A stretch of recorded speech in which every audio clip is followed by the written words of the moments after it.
Продава се Mercedes C180 компресор W204 2010 година, AMG пакет. Това са AMG джантите с чисто нови гуми на 1000 км. Колата няма забележки, както отвън, така и отвътре.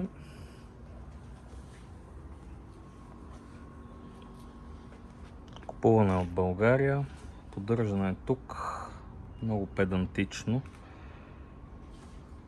Съвсем наскоро е сменен задния мост с оригинален Мерцедес. Фактурата е за над 4000 лева.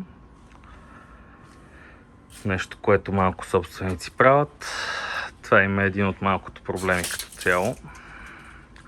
Салона е светъл, полукожа, полуплат, много запазен отново. Няма нищо изтъркано, кожата е в прекрасно състояние. Един от последните истински мерцедеси. Нека да го запалим.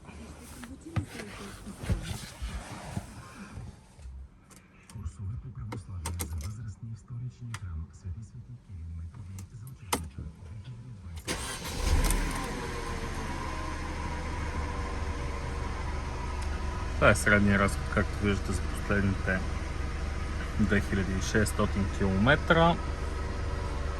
Няма абсолютно никакви забележки, нито по волана, нито по копчетата, нито по педалите, нито по скоростния лост или където и да било. Колата е с черен таван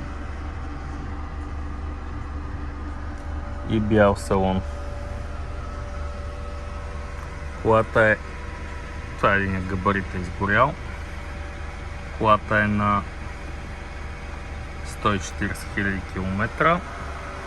Нека да отворим и капака.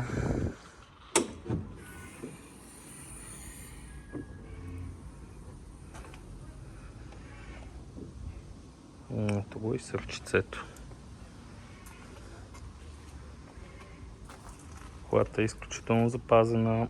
Поддържана е много педантично. Двигателят не е мит. Просто е забърсан и в чисто състояние.